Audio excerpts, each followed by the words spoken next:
တီယိုချန်တောရကျောင်းမှာတည်င်းသုံးတော်မူနေတဲ့မဟာဝိဟာရကျောင်းတိုက်ပါရဏနာယကဆရာတော်ကြီးဗဒ္ဒနာဝိဇ္ဇာနန္ဒမဟာထေ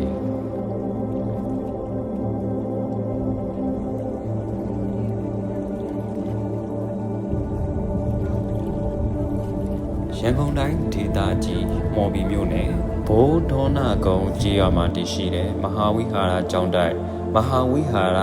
ဓမ္မဝိနည်းတက္ကသိုလ်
အဘမ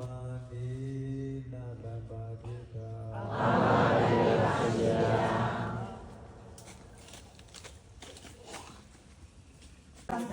ိပါ